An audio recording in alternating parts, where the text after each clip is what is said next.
नमस्कार दोस्तों, कैसे हो सब। उम्मीद है सब बढ़िया होंगे और तैयारी लगे हुए होंगे। आज हम बात करेंगे रिन्यूएबल एनर्जी जनरेशन। इसके विभिन्न तरीके से कैसे उत्पन्न की जा सकती है उसके बारे में हम बात करेंगे। उससे पहले हम कुछ प्रिंसिपल हैं, कुछ टर्म हैं, उन्हें सीखते हैं। उसके बाद हम विंड टर्बाइन और सौर ऊर्जा के बारे में बात करेंगे। पहले हम बात करते हैं कि हवा का प्रवाह, हवा क्यों प्रवाहित होती है, इसके बारे में करते हैं कि हम अपने आसपास देखते हैं हवाएं क्यों बहती हैं, इसका कारण क्या है और इनकी डायरेक्शन भी चेंज हो जाती है। इनका मेनली कारण क्या होता है। अल्टीमेटली जो ऊर्जा का स्रोत है वो सूर्य ही होता है, चाहे पवन ऊर्जा हो, सौर ऊर्जा हो, हाइड्रो इलेक्ट्रिकल हम जनरेशन कर उसमें भी ऊर्जा जो होती है वो सूर्य की ही होती है, पर इनडायरेक्टली होती है। इसे हम समझेंगे जिससे हमें पता चलेगा कि लास्ट सोर्स है जो सूर्य ही है। इसमें हम देख चुके हैं उच्च दाब और निम्न दाब का कंसेप्ट समझेंगे। यह पृथ्वी की सतह, यहाँ गर्म मरुस्थल है, अर्थात हम राजस्थान क्षेत्र को मान सकते हैं गर्म मरुस्थल भाग है, और यहाँ पर ठंडा मरुस्थल है अर्थात बर्फीला क्षेत्र है, जैसे कि जम्मू कश्मीर, लद्दाख। अब जब सूर्य की किरणें सतह पर गिरती हैं तो इस सतह से सटी हुई वायु गर्म होती है। गर्म होने के बाद इन वायु का आयतन बढ़ता है और घनत्व कम होता है, जिससे यह हल्की हो जाती है और ऊपर की ओर प्रवाहित होती है। यह वायुमंडल, जैसे कि आप उदाहरण के माध्यम से समझेंगे, जैसे हम पानी के अंदर कम घनत्व वाली वस्तु जैसे कि लकड़ी को हम डालते हैं तो वह डूबती नहीं है, ऊपर तैरती है। जब इसे जबरदस्ती हम नीचे की ओर दबाएं तो पुनः वह ऊपर की ओर आती है। यह क्यों होता है? क्योंकि पानी का घनत्व अधिक है और लकड़ी का घनत्व कम है, इसीलिए वह ऊपर की ओर फ्लो करती है। इसी कंसेप्ट में हम यह समझ सकते हैं कि वायुमंडल है, वायुमंडल में यह वायु गर्म होने के कारण फैल गई है और इसका घनत्व कम हो गया है और हल्की हो गई है। हल्की होने के बाद में यह वायुमंडल में ऊपर की ओर प्रवाहित होगी। ऊपर की ओर प्रवाहित होने के बाद यह वायुमंडल की ऊपरी परत में प्रवाहित होगी। इस प्रकार कुछ भाग इसका हवा का इस तरफ जाएगा, कुछ भाग इस तरफ जाएगा। और हमें पता है कि ऊंचाई बढ़ने के साथ तापमान में कमी आती है, यानी टेम्परेचर कम हो जाता है। जब ऊंचाई बढ़ती है, जैसे कि हम पहाड़ों पे देखते हैं अक्सर ठंडे होते हैं, ऊपर जैसे ऊंचाई बढ़ती है वैसे टेम्परेचर भी कम होता जाता है। उसी प्रकार जब ये वायु ऊपर जाती है, ऊपर जाने के क्रम में यह फ्लो करती है। कुछ हवा का हिस्सा इधर इस तरफ चला गया, कुछ हिस्सा इस तरफ चला गया। इस क्रम में यह वायु ठंडी हो जाती है। ठंडी होने के बाद यह भारी हो जाती है, इसका घनत्व अधिक हो जाता है। मॉलिक्यूल हैं जो जैसे कि वायु के, वह सघन हो जाते हैं। सघन होने का मतलब है कि इनका घनत्व अधिक हो गया। अधिक होने के बाद में यह वायु नीचे की ओर प्रवाहित होती है, यानी सतह की ओर। इसे इस प्रकार भी समझ सकते हैं, जैसे पानी के अंदर हम एक लोहे की बॉल और एक लकड़ी की बहुत बड़ी बॉल बनाकर डुबोते हैं, तो छोटी बॉल है जो लोहे की बनी है वह डूब जाएगी, पर लकड़ी वाली नहीं डूबेगी। बस मेन कंसेप्ट इसका यही है कि इनका घनत्व, लोहे का घनत्व पानी के घनत्व से अधिक होता है। जैसे हम देखते हैं,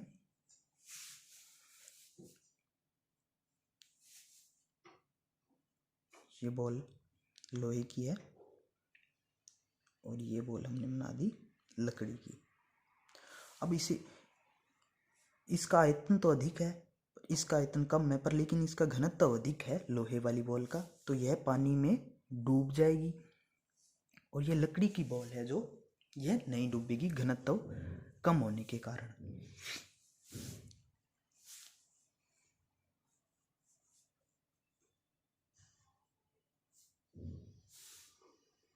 इसी प्रकार यहाँ जो वायु है उसका घनत्व अधिक होने के कारण यह नीचे की ओर प्रवाहित होती है और वह स्थान पर इकट्ठी होती है। वायु अधिक होने के कारण, घनत्व अधिक होने के कारण यह उच्च दाब उत्पन्न करती है और इससे जो ठंडे क्षेत्र हैं वह उच्च दाब के अधीन होते हैं। और यहाँ से वायु ऊपर उठी है और यह स्थान खाली हो गया, अर्थात यहाँ वायु कम है और यहाँ निम्न दाब उत्पन्न होता है। इस दाब में अंतर के कारण वायु फ्लो करती है उच्च दाब से निम्न दाब की ओर। जहाँ हमने थोड़ा अनुमान लगा सके इसीलिए यहाँ पे मैंने एक घर बनाया है, पेड़ और विंड टर्बाइन लगाई हुई है, जिससे हम समझ सकते हैं वायु किस प्रकार प्रवाहित होती है।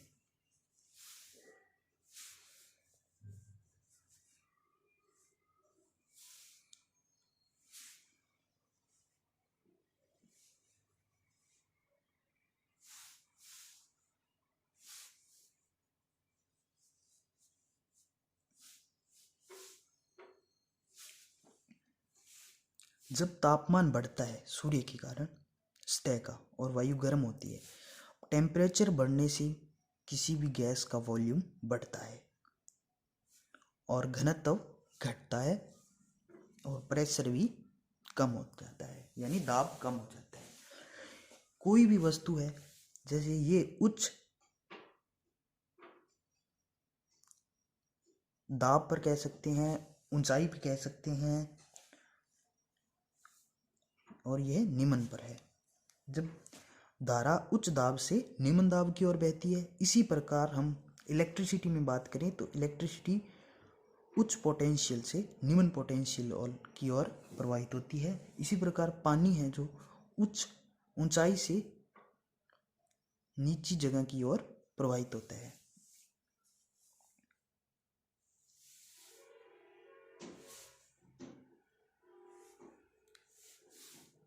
नेक्स्ट बात करते हैं हम दाब और इसमें गति में क्या रिलेशन होता है।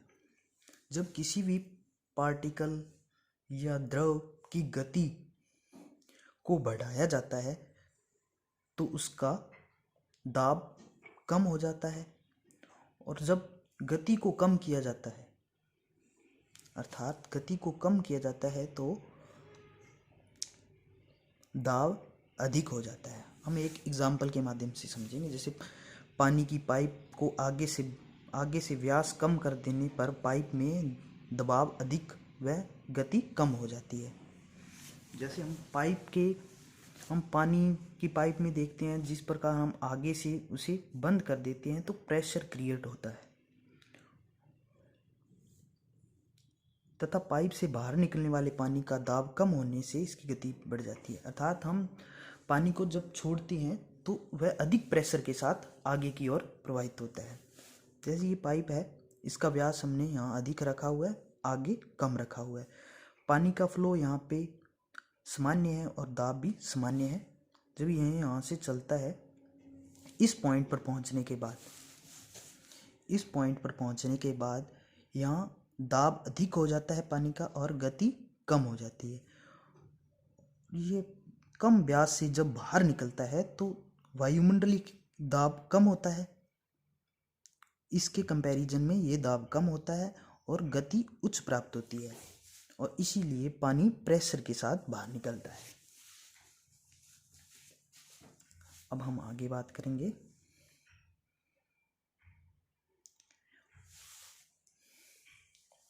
Lift and drag principal. जैसे विंड टरबाइन के ब्लेड बनाए जाते हैं वह किस सिद्धांत पर घूमते हैं और इलेक्ट्रिसिटी जनरेट करते हैं।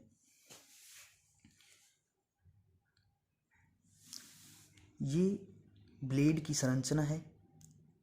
जैसे यहाँ पे देख सकते हैं कि जब इसको यहाँ से काट कर हम यहाँ पर देखें तो इसका जो व्यू है इस प्रकार से, साइड व्यू है इस प्रकार से यहाँ दिखेगा। जब यहाँ से हवा प्रवाहित होती है इस तरफ से, ये ब्लेड को इस प्रकार डिजाइन किया जाता है। इस प्रकार के डिजाइन को एयर फॉइल ब्लेड कहा जाता है। जब ये वायु इससे टकराती है तो ऊपर वाली वायु इसे बिना टच किए हुए यहाँ से निकल जाती है। जब नीचे वाली वायु का कुछ हिस्सा इस ब्लेड के निचले हिस्से की तरफ टकराता है, यानी इसको थोड़ा सा यहाँ से घुमावदार बनाया जाता है और इसे फ्लैट बनाया जाता है। जब इसे ये एंगल है, इसे एंगल पर रखा जाता है।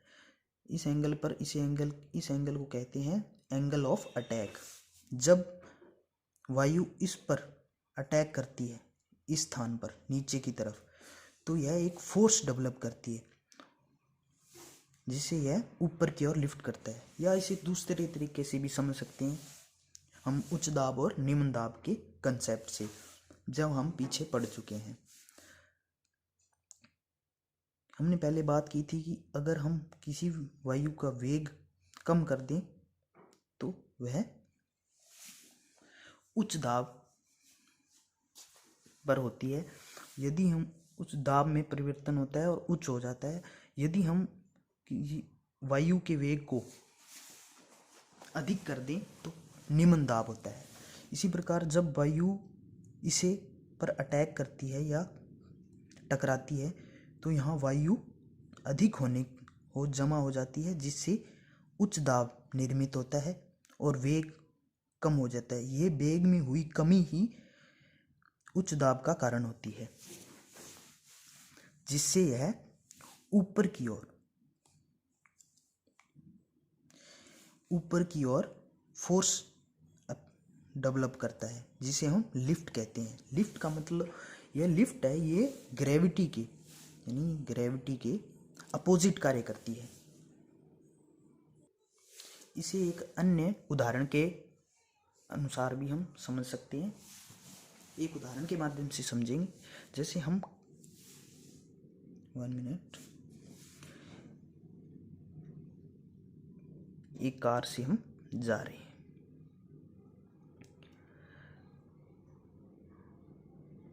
जब खिड़की से हम हाथ को या कॉपी को हम बाहर निकालेंगे तो इस डायरेक्शन में, हाथ को इस डायरेक्शन में रखेंगे, जैसे इस प्रकार खिड़की से बाहर निकालने के बाद इस डायरेक्शन में रखेंगे तो हमें इतना फोर्स अप्लाई नहीं होगा वायु का और हमारा हाथ पर फोर्स भी अनुभव नहीं होगा।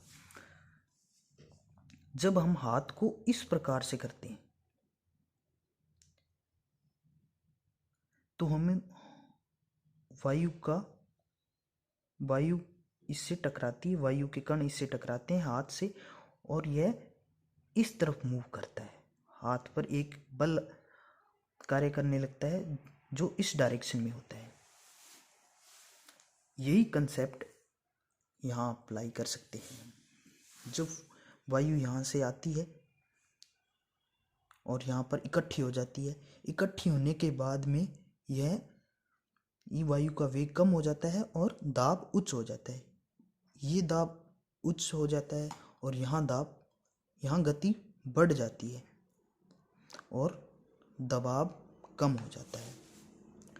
इसी के कारण कम वायु का फ्लो या किसी भी वस्तु का फ्लो किस तरफ होता है, उच्च दबाव से निम्न दबाव की ओर। इसी प्रकार यह ऊपर की ओर यानी ऊपर की ओर गति करता है ग्रेविटी फोर्स के अपोजिट mg। mg जो वस्तु का द्रव्यमान है और g है जो गुरुत्वीय त्वरण है। यह इसके अपोजिट कार्य कर कर ब्लेड को ऊपर की ओर लिफ्ट करता है और जिससे टरबाइन का ब्लेड घूमता है। और हम आगे नेक्स्ट बात करेंगे ड्रैग क्या होता है।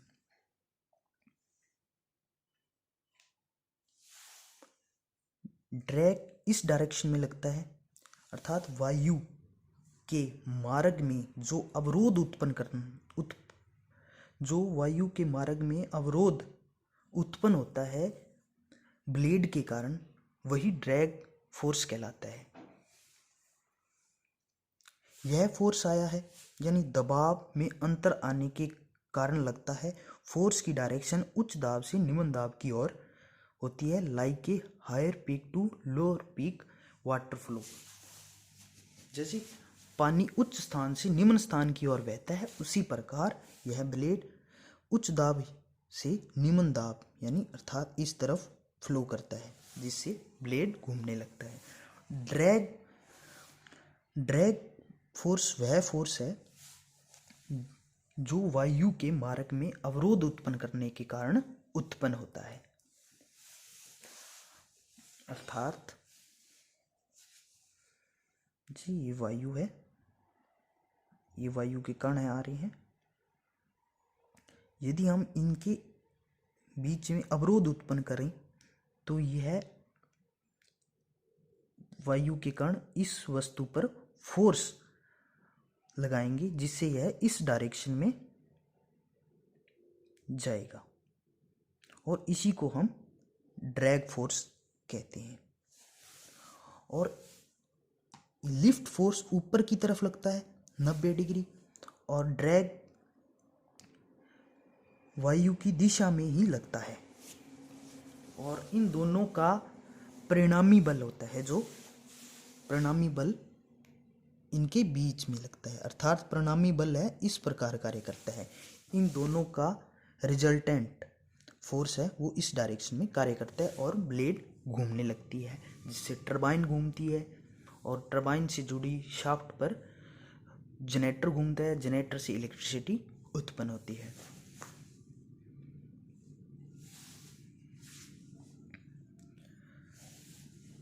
अन्य माध्यम से समझते हैं, जैसे जब द्रव या वायु की कणों की गति बढ़ती है तो दबाव कम हो जाता है और यदि गति घटती है तो दबाव उच्च हो जाता है। यह हम बात कर चुके हैं। जैसे ही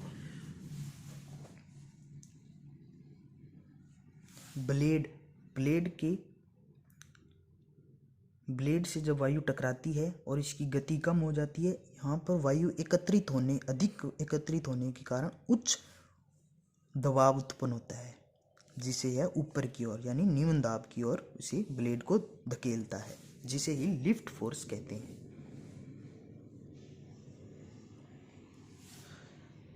एयर फैन, जैसे एक उदाहरण के माध्यम से और समझेंगे। एयर फैन जो हम घरों में यूज करते हैं, सामान्य पंखा, टेबल फैन भी कह सकते हैं इसे, वायु के कणों को आगे की ओर गति प्रदान करता है। यानी जब हम उसे चलाते हैं तो वह वायु को आगे की ओर यानी हमें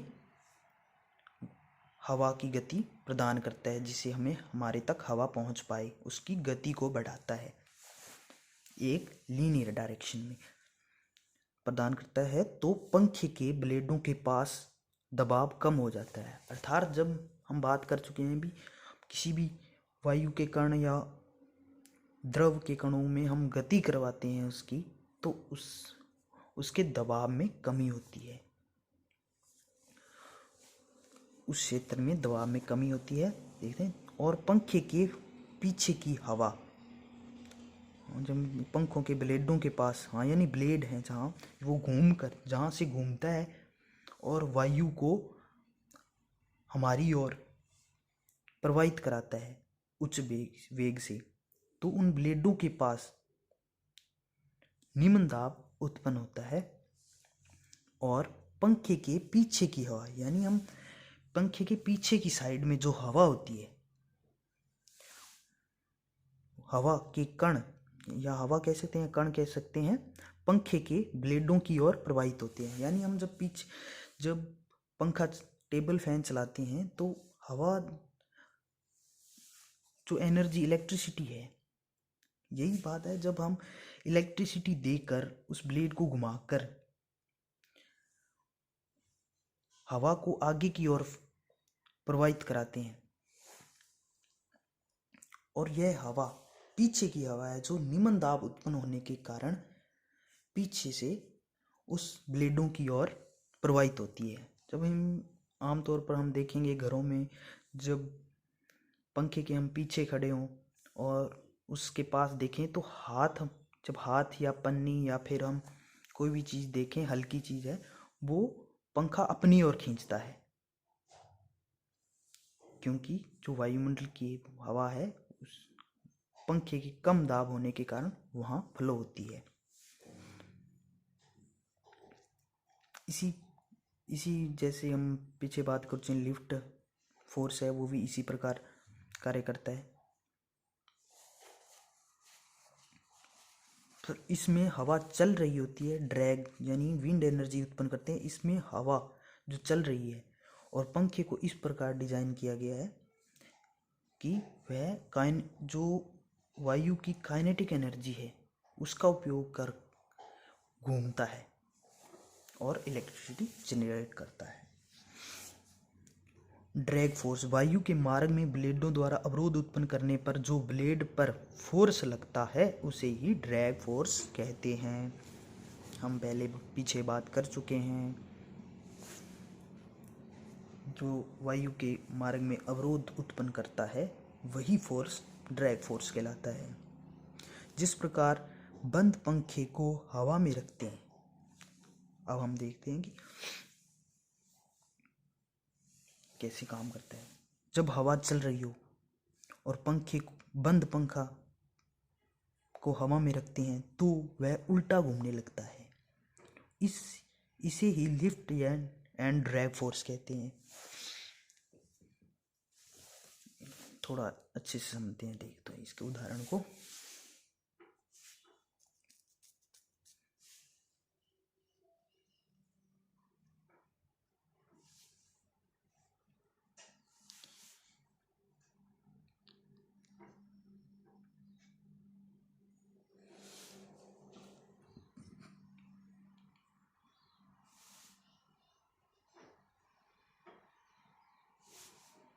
हमने इसको इलेक्ट्रिसिटी देने के बाद यह वायु के विरुद्ध कार्य कर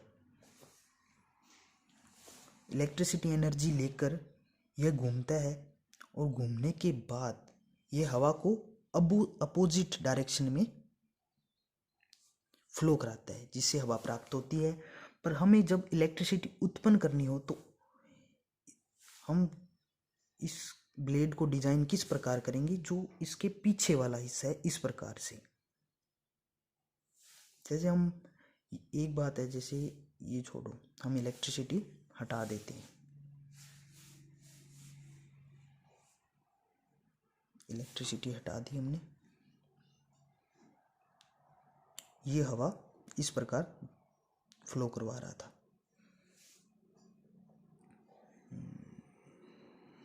और बंद कर दी तो ये हवा बंद हो गई।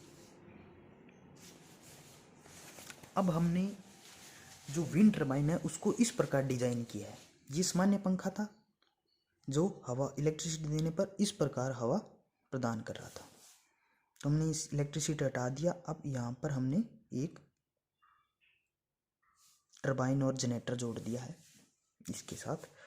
अब हवा चल रही है तेज, अब हम हवा दे नहीं रहे, हम हवा की एनर्जी को यूज करेंगे। अब हवा उसी प्रकार चल रही है, ये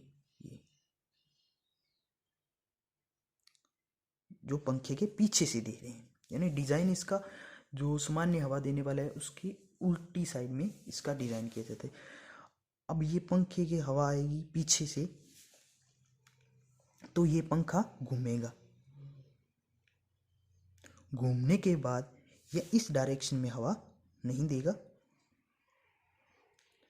कई बार हम देखते हैं जब इलेक्ट्रिसिटी में पंखा हम उल्टी दिशा में घूमता है तो हवा नहीं देता है, वो वापस उसी दिशा में फेंकने लगता है। अब यह इसका वायु का विरोध करेगा, जिस विरोध के कारण यह पंखा घूमने लगेगा अपोजिट डायरेक्शन में घूमेगा। शाफ्ट घूमेगी, जनरेटर और अल्टरनेटर घूमेगा और इलेक्ट्रिसिटी उत्पन्न होगी। ये छोटा सा पंखा हमने विंड टरबाइन के रूप में देखा है। इसी प्रकार विंड टरबाइन है जो कार्य करता है, और इसके पंखे जो ब्लेड हैं ये थोड़े मुड़े होते हैं इसी कारण, और इसी का उपयोग हम बड़े स्तर पर करते हैं जब हमें कमर्शियली इलेक्ट्रिसिटी जनरेट करनी होती है। उम्मीद है ये ड्रैग और लिफ्ट फोर्स आपको समझ में आ गया होगा। नहीं आया है तो आप कृपया हमें एक बार बता दीजिए कमेंट में, दोबारा कोशिश करेंगे अच्छे से समझाने की।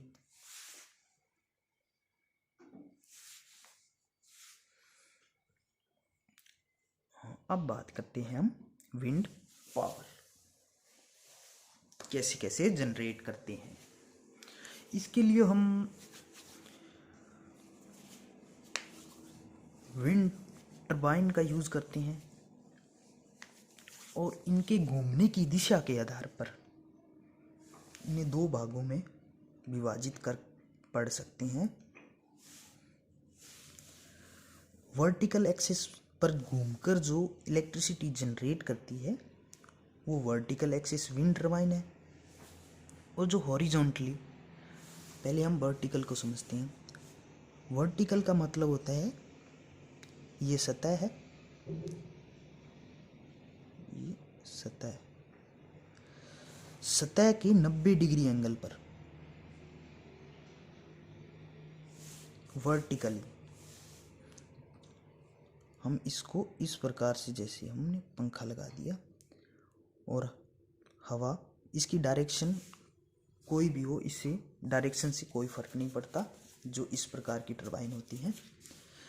अब ये इस प्रकार से घूमेगी, यानी इसकी शाफ्ट की घूमने की दिशा है, जो शाफ्ट की एक्सिस है वो इस प्रकार से होगी, और यह इस डायरेक्शन इस ऐसी घूमेगी। इसकी रोटेशन एक्सिस किस प्रकार होगी, वर्टिकली होगी सतह की, इसीलिए इसे वर्टिकल एक्सिस विंड टरबाइन कहते हैं। इसी प्रकार हॉरिजॉन्टल है। हॉरिजॉन्टल में जैसे हमने ये सतह बना दी और ये हमने विंड टरबाइन,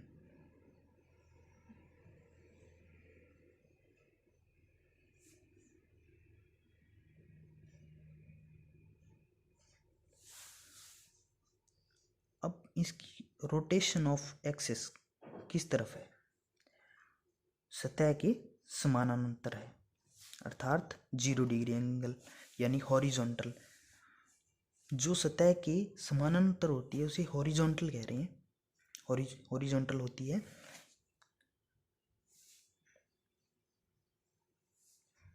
इसकी रोटेशन ऑफ एक्सिस इस प्रकार होगी, इसीलिए इसे हॉरिजॉन्टल एक्सिस कहते हैं, हॉरिजॉन्टल एक्सिस विंड टरबाइन कहते हैं। ये मेनली दो टाइप हो गए विंड टरबाइन के, उसके घूमने की एक्सिस के आधार पर।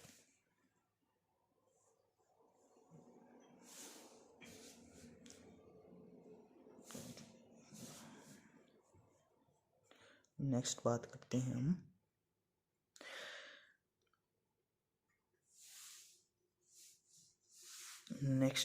इनकी आगे टाइप कितने हैं। वर्टिकल एक्सिस के आधार पर हम सवोनियस टरबाइन और डैरियस टरबाइन, अब ये इस प्रकार से 90 डिग्री एंगल पर घूमते हैं।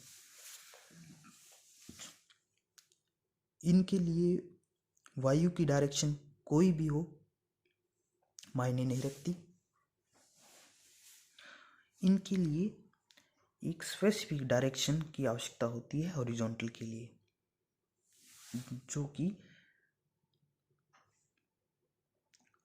अच्छी विद्युत उत्पन्न करने के लिए जरूरी है। इसमें 5 प्रकार के विंड टर्बाइन है।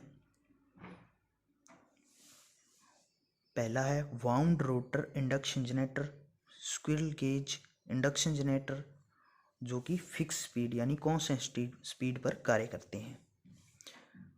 Double fed induction generator, wound rotor synchronous generator और परमानेंट मैग्नेट सिंक्रोनस जनरेटर, ये वेरिएबल स्पीड होते हैं, जिनकी वर्ड घूमने की एक्सेस सतह के समानांतर होती है, इसीलिए इन्हें हॉरिजॉन्टल एक्सेस विंड टर्बाइन कहते हैं।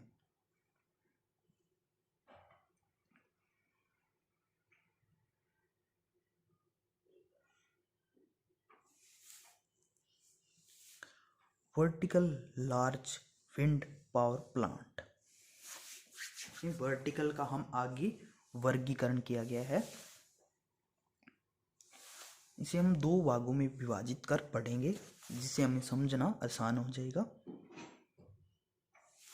गियर बॉक्स के आधार पर एक गियर टाइप और एक डायरेक्ट ड्राइव होकर आते हैं। एक में एक विंड टर्बाइन जिसमें गियर बॉक्स लगा होता है, एक जिसमें गियर बॉक्स नहीं लगा होता, डायरेक्ट घूमते हैं। 2 आधार पर विभाजित कर सकते हैं। स्पीड के आधार पर 2 हो सकते हैं, एक वेरिएबल स्पीड और एक कांस्टेंट स्पीड। और ये क्वेश्चन इंपॉर्टेंट है, site selection of a wind machine, यानी हमें विंड मशीन लगाने के लिए साइट का चयन करना हो, यानी जगह का चयन करना हो, तो हम किस किस फैक्टर को ध्यान में रखेंगे, किन किन चीज़ों को ध्यान में रखकर उस साइट का चयन करेंगे। और देखते हैं विंड, ये टर्बाइन ब्लेड होती है जो विंड टर्बाइन कार्बन फाइबर की बनी होती है। हाँ, तो हम बात करते हैं जो गियर बॉक्स जिसमें है और गियर बॉक्स जिसमें नहीं है, उस आधार पर पढ़ रहे हैं। जिसमें एक पहला है direct drive type wind power plant, यानी जिसमें गियर बॉक्स नहीं होता, डायरेक्ट ड्राइव करते हैं। जिसमें सिंक्रोनस जनरेटर उपयोग किया गया हो, उसमें गियर बॉक्स उपयोग नहीं किया जाता, यानी जिसमें सिंक्रोनस जनरेटर लगा हो उसमें गियर बॉक्स यूज नहीं होता। जैसे कि वाउंड रोटर सिंक्रोनस जनरेटर, इसका सामान्य चित्र हम देख सकते हैं, ये आ गई।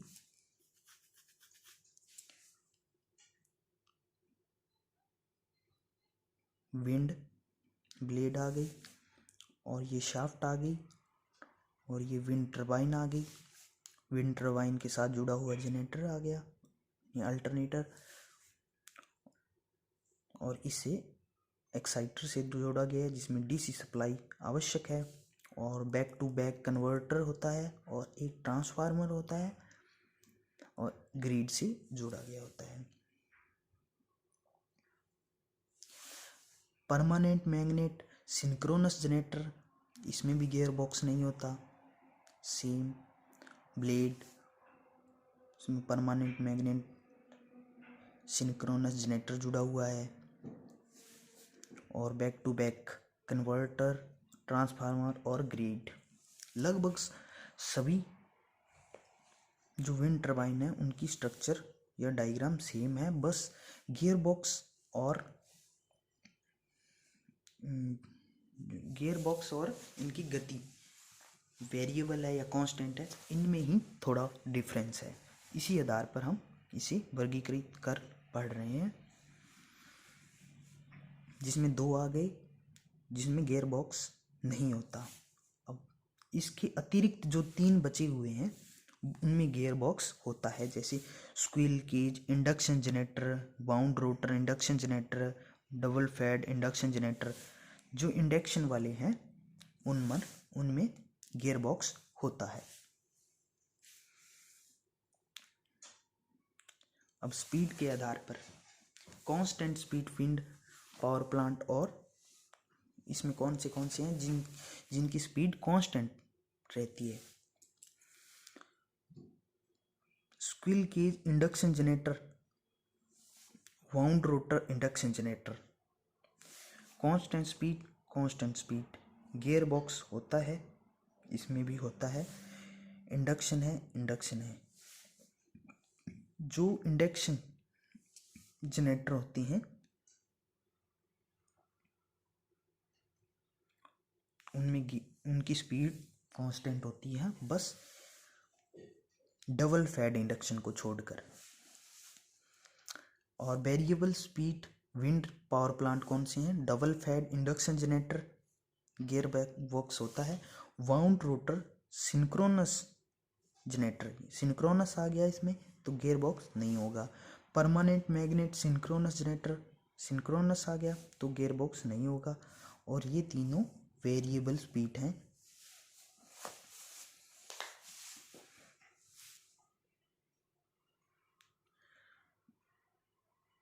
तो इसे याद रखने का आसान तरीका है थोड़ा, जिसमें इंडक्शन जनरेटर डबल फेड को छोड़कर, ओनली डबल फेड को छोड़कर जो इंडक्शन जनरेटर हैं जिसमें वह constant speed wind turbine wind power plant हैं। अन्य शेष 3 वेरिएबल स्पीड हैं, यानी जो बचे हुए हैं वह वेरिएबल स्पीड है। जिसमें सिंक्रोनस जनरेटर है उनमें गियर बॉक्स नहीं होता, हम बात कर चुके हैं, डायरेक्ट ड्राइव करते हैं वो। कॉमन कंपोनेंट, यानी किसी भी विंड पावर प्लांट में कॉमन कंपोनेंट यही होते हैं, बस थोड़ा बहुत चेंज करना होता है। ब्लेड आ गए, गियर बॉक्स जिसमें सिंक्रोनस है उसमें नहीं होगा और सभी में गियर बॉक्स लगेगा। और यहाँ जनरेटर और रोटर आ गया। प्रतिरोध, वेरिएबल प्रतिरोध किसके साथ संयोजित होगा? एक ही है, only wound rotor induction generator के साथ यूज होता है, अन्य में नहीं होता। बैक टू बैक कन्वर्टर सभी में यूज होता है, only wound rotor induction generator में यूज नहीं होता। और सभी में back to back converter use होता है। केवल वाउंड रोटर इंडक्शन जनरेटर में वेरिएबल प्रतिरोध जो स्टार में संयोजित है यूज होता है। और ये ट्रांसफार्मर सभी में होता है, ग्रिड भी सभी में लगी होती है। गियर बॉक्स दोबारा से देखते हैं, गियर बॉक्स उसी में यूज करेंगे जो सिंक्रोनस जनरेटर नहीं है। और बैक टू बैक कन्वर्टर सभी में यूज करेंगे, केवल एक को छोड़कर वाउंड रोटर इंडक्शन जनरेटर। और ये प्रतिरोध ओनली एक में ही आता है, wound rotor induction generator. Transformer सभी में आता है, ग्रिड सभी में होती है।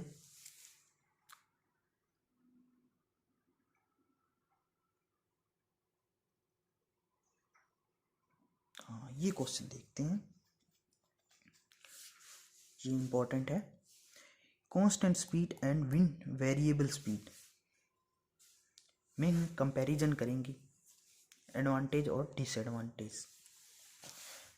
जनरेटर, कांस्टेंट स्पीड जनरेटर जो कांस्टेंट स्पीड पर चलते हैं विंड टर्बाइन, उनके एडवांटेज हैं लो कॉस्ट होती है, लो मेंटेनेंस, सिंपल कंस्ट्रक्शन। अर्थात जो कांस्टेंट स्पीड वाले होते हैं, कांस्टेंट स्पीड विंड टर्बाइन है, उनके एडवांटेज है कि लागत कम होती है, मेंटेनेंस इसी की कम करनी पड़ती है और बनाने में भी सिंपल होते हैं। और इनकी डिसएडवांटेज क्या है? No control over the active and reactive power, यानी जो कांस्टेंट स्पीड पर चल रहे हैं इन पर हमारा एक्टिव और रिएक्टिव पावर पर कंट्रोल नहीं होता।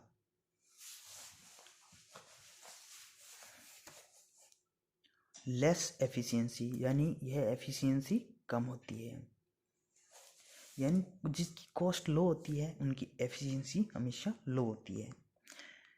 Less power factor, power factor इसका लेस आता है। और हायर स्ट्रेस,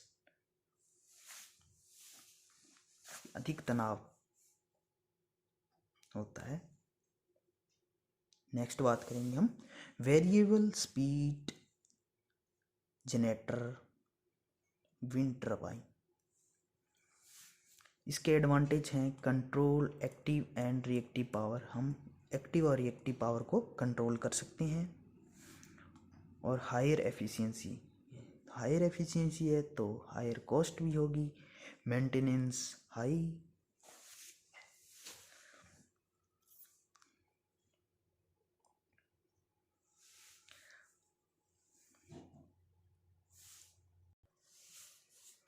नेक्स्ट बात करते हैं हम टाइप ऑफ विंड टावर। जो टावर बनाई जाती हैं, यह वाला हिस्सा, ये किस किस तरह से बना सकते हैं, उसी प्रकार उसी के आधार पर हम टावर कितने तरीके से बना सकते हैं, 5 तरीके से हम बना सकते हैं। पहला है ट्यूबुलर टावर, यानी गोल, ये स्टील से बनाया जाता है। स्टील का भी हो सकता है और कंक्रीट का भी हो सकता है। 2 टाइप आ जाते हैं ट्यूबुलर में, यानी ये राउंड शेप में होता है, गोलाकार। ये बेलनाकार कह सकते हैं, बेलनाकार तरीके से बनाया जाता है। इसका आधार चौड़ा रखा जाता है, यानी आधार का व्यास अधिक होता है और जो शीर्ष का व्यास है वो, यानी ऊपर का व्यास कम रखा जाता है। फिर लैटिस टावर, लैटिस टावर इस प्रकार से होता है,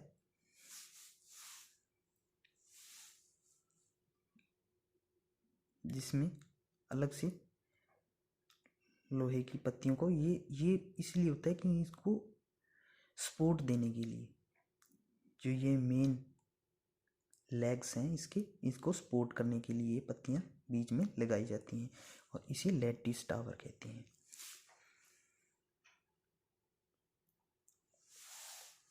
गेट वायर पोल टावर, यानी इसमें ये पतला होता है, बेलनाकार होता है और इसे सपोर्ट देने के लिए हम वायर का, गेट वायर का यूज़ करते हैं, इसीलिए इसे गेट वायर पोल टावर कहते हैं। नेक्स्ट है हाइब्रिड, हाइब्रिड यानी जब हम हाइब्रिड सीड्स यानी बीज देखते हैं, उनमें बहुत से कई गुणों को मिलाकर किसी एक में डाल दिया जाए, यानी सभी गुणों को मिलाकर किसी एक में ही वह गुण हो, उसे हम हाइब्रिड कहते हैं, यानी मिक्स करना किसी भी गुणों को। इसमें ट्यूबुलर के भी गुण हैं और लैटिस के भी हैं, इसीलिए क्या है, हाइब्रिड है, यानी 2 का मिक्सर। 3 लेग टावर, यानी 3 लेग्स होते हैं इसकी, एक इस तरफ, एक इस तरफ, एक इस तरफ। ये सिंपल था। ये आ सकते हैं क्वेश्चन, कितने प्रकार के विंड टर्बाइन टावर होते हैं। ये हम विंड टर्बाइन एनर्जी देख चुके हैं। अब हम करेंगे सोलर पावर जनरेशन के बारे में। उससे पहले हम कुछ कंसेप्ट हैं उसे सीख लेते हैं, थोड़ा आगे समझने में आसानी रहेगी। विभिन्न कक्षा में इलेक्ट्रॉन का ऊर्जा स्तर, यानी किसी भी तत्व के जो परमाणु होते हैं उनमें जो इलेक्ट्रॉन होते हैं कक्षाओं में, वह अलग अलग ऊर्जा स्तर पर होते हैं। यदि किसी पदार्थ का वह छोटे से छोटा भाग जिसे आगे अन्य भागों में विभाजित ना किया जा सके, अर्थात परमाणु क्या होता है, किसी भी तत्व को हम तोड़ते जाएं, जो अंतिम टुकड़ा होगा या फिर कण होगा जिसे आगे विभाजित नहीं किया जा सकता, वह परमाणु होता है किसी भी तत्व का। यानी हम किसी भी लकड़ी के टुकड़े को लें या किसी पत्थर के टुकड़े को लें, उसको हम तोड़ते जाएं, अंतिम रूप में जो कण प्राप्त होगा जिसे आगे हम विभाजित नहीं कर सकते, उसे हम परमाणु कहते हैं। और हालांकि परमाणु भी अलग अलग पार्टिकल से बना हुआ होता है, पर एक परमाणु वह कण है जिसे आगे विभाजित नहीं किया जा सकता। जब हम सोडियम के बारे में बात करेंगे, इसका परमाणु क्रमांक 11 होता है और प्रोटॉन भी 11 होते हैं। ये है न्यूक्लियस यानी नाभिक। नाभिक में न्यूट्रॉन और प्रोटॉन रहते हैं। ये न्यूट्रॉन पर कोई चार्ज नहीं होता, प्रोटॉन प्लस चार्ज होता है और इलेक्ट्रॉन पर नेगेटिव आवेश होता है।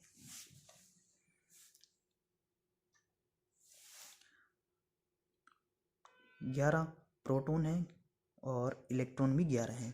पहली कक्षा में 2 इलेक्ट्रॉन आते हैं और दूसरी वाली कक्षा में 8 इलेक्ट्रॉन आते हैं।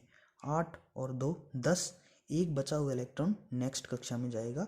इसीलिए सोडियम के बाह्य कोश में बाहर का जो कोश है उसमें 1 इलेक्ट्रॉन होता है। जब नाभिक से इलेक्ट्रॉन की दूरी बढ़ रही है, जैसे कक्षाएं बढ़ रही हैं उनकी दूरी भी बढ़ रही है, अर्थात इनकी इलेक्ट्रॉन की ऊर्जा भी बढ़ रही है। अब इस इलेक्ट्रॉन की ऊर्जा इसकी तुलना में अधिक है,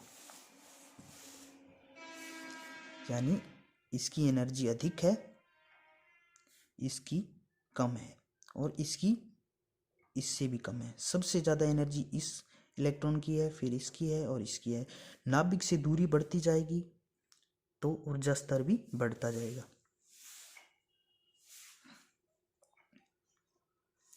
इलेक्ट्रॉन की नाभिक से दूरी बढ़ने पर ऊर्जा स्तर में भी वृद्धि होती है। नाभिक से दूर इलेक्ट्रॉन को थोड़ी सी ऊर्जा देकर परमाणु से मुक्त किया जा सकता है।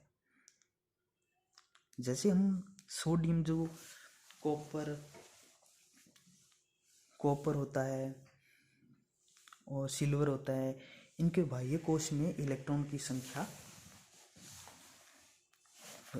जो धारा का चालन करते हैं, जो इनकी चालकता कहलाती है, वह इनके बाह्य कोश में इलेक्ट्रॉन के मुक्त होने की संख्या होती है। जो यही इलेक्ट्रॉन हैं जो मुक्त होते हैं और धारा का प्रवाह सुनिश्चित करते हैं। और इन इलेक्ट्रॉन को थोड़ी ऊर्जा इनमें पहले से ज़्यादा होती है, इन्हें थोड़ी सी और ऊर्जा प्राप्त होने पर यह मुक्त हो जाते हैं और धारा जो कंडक्टर में फ्लो करने लगते हैं और आवेश के प्रवाह को ही धारा कहते हैं। इलेक्ट्रॉन थोड़ी सी ऊर्जा देकर परमाणु से मुक्त किया जा सकता है। इसी प्रकार सिलिकॉन परमाणु के बाह्य कक्षा के इलेक्ट्रॉन को प्रकाशीय ऊर्जा यानी 1.1 इलेक्ट्रॉन, 1 फोटोन प्रकाश जो आता है, इसकी द्वैत प्रकृति है, प्रकाश की द्वैत प्रकृति है, अर्थात वह कणों के रूप में भी गमन करता है यानी कणीय प्रभाव भी उत्पन्न करता है और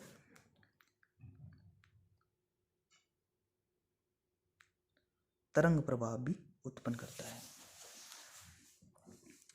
अब एक फोटोन, अनेक फोटोन होते हैं प्रकाश के, पर एक फोटोन की एनर्जी 1.1 इलेक्ट्रॉन वोल्ट के बराबर होती है। और सिलिकॉन के बाह्य कोश के इलेक्ट्रॉनों को यदि 1.1 इलेक्ट्रॉन वोल्ट की एनर्जी मिल जाए तो वह धारा का चालन करते हैं। इसी आधार पर सिलिकॉन सेमीकंडक्टर है, उसके सेल बनाए जाते हैं, सोलर सेल बनाए जाते हैं। हम एनर्जी बैंड देखते हैं, चालन बैंड और संयोजी बैंड। संयोजी बैंड में वे इलेक्ट्रॉन आते हैं जो धारा चालन में सहयोग नहीं करते, जो नाभिक से जुड़े रहते हैं। अब यह इलेक्ट्रॉन नाभिक से जुड़ा हुआ है। सिलिकॉन के बाह्य कोश में 4 इलेक्ट्रॉन होते हैं। सिलिकॉन जिसकी परमाणु संख्या 14 होती है,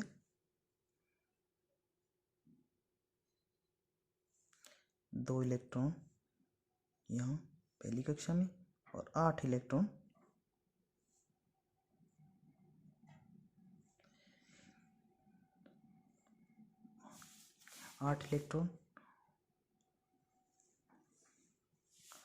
बची हुई 4 इलेक्ट्रॉन इसके बाह्य कोश में होते हैं। अब इन इलेक्ट्रॉनों को यदि 1.1 इलेक्ट्रॉन वोल्ट की ऊर्जा दी जाए तो यह मुक्त होकर धारा का चालन करने लगते हैं और इसी आधार पर सोलर सेल कार्य करता है। सूर्य की किरणें आई और आने के बाद जब सिलिकॉन स्टील पर पड़ती हैं, अर्थात किसी भी पदार्थ, कोई भी पदार्थ है वह परमाणु से मिलकर बना है। परमाणुओं के बाहरी साइड में क्या होते हैं? इलेक्ट्रॉन होते हैं। सबसे भारी चीज में होते हैं जो इलेक्ट्रॉन ही होते हैं और यह प्रकाश इन इलेक्ट्रॉनों पर टकराता है और जो फोटोन की ऊर्जा होती है 1.1 इलेक्ट्रॉन वोल्ट, वह इलेक्ट्रॉन को, इस बाहरी इलेक्ट्रॉन को प्राप्त होती है और यह ऊर्जा प्राप्त कर चालन बैंड में चला जाता है। चालन बैंड वह बैंड है जिसमें धारा का प्रवाह होता है और किसी भी चालक में धारा प्रवाह का कारण इलेक्ट्रॉन होते हैं, वही इलेक्ट्रॉन जो मुक्त अवस्था में होते हैं। अब सभी धातुओं में इलेक्ट्रॉनों की संख्या, मुक्त इलेक्ट्रॉनों की संख्या अधिक होती है, इसीलिए वह विद्युत धारा के अच्छे चालक होते हैं। कुचालकों में जो इंसुलेटर होते हैं, कुचालक होते हैं, अधातुएं, इनके बीच में यह ऊर्जा अंतराल बहुत अधिक होता है।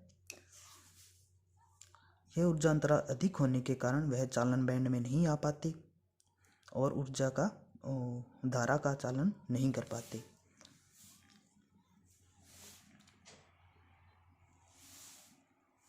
नेक्स्ट बात करेंगे हम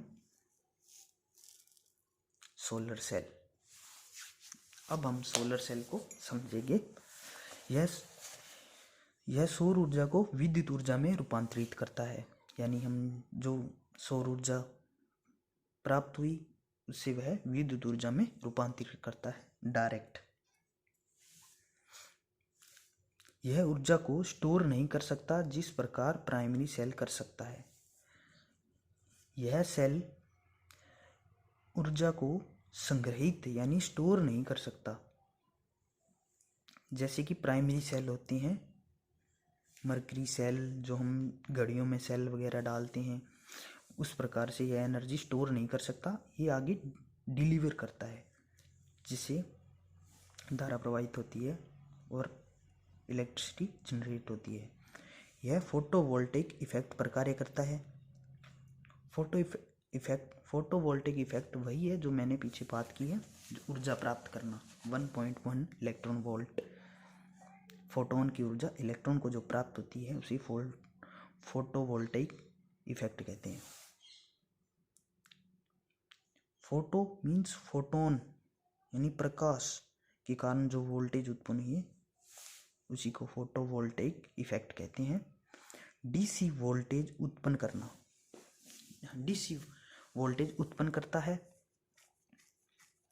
सिलिकॉन सेमीकंडक्टर का बनाया जाता है,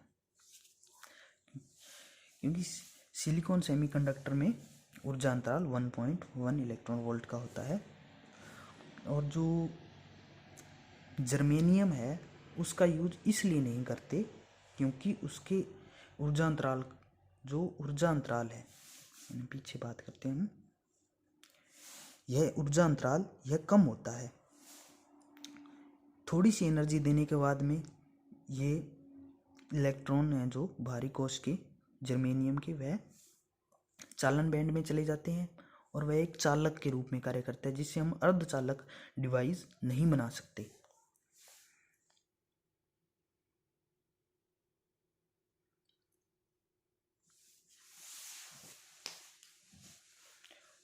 फोटोवोल्टेइक इफेक्ट पर वर्क।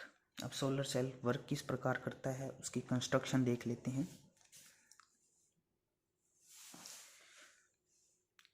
दो मटेरियल यूज किए जाते हैं सिलिकॉन के, ये पी टाइप और एन टाइप। एन टाइप को पतला रखा जाता है, इसकी लेयर पतली बनाई जाती है, और जो पी टाइप है इसकी लेयर बड़ी बनाई जाती है। और एक ऐसा रीजन रखा जाता है जहाँ से प्रकाश की फोटोन की जो ऊर्जा है वो इलेक्ट्रॉन को प्राप्त हो सके। जब यह परमाणु को, सिलिकॉन परमाणु को जब इलेक्ट्रॉन, जो फोटोन की ऊर्जा प्राप्त होती है, तो जो इलेक्ट्रॉन है वो ऊर्जा प्राप्त कर ऊपर की ओर गति करने लगते हैं, और जो धनात्मक आवेश यानी होल बच जाते हैं। जब इलेक्ट्रॉन जाता है किसी भी परमाणु से तो वह पॉजिटिव चार्ज ग्रहण कर लेता है, यानी पॉजिटिव आवेश की अधिकता होने के कारण परमाणु पॉजिटिव हो जाता है। पॉजिटिव परमाणु नीचे की ओर गति करते हैं और इलेक्ट्रॉन ऊपर की ओर गति करती है। यहाँ पर इलेक्ट्रॉन की अधिकता होती है और यहाँ पर पॉजिटिव धनायन की अधिकता हो जाती है। आवेश में अंतर होने के कारण ये वोल्टेज, यह डिफरेंस ही वोल्टेज के रूप में हमें प्रदर्शित होता है और वोल्टेज प्राप्त होती है।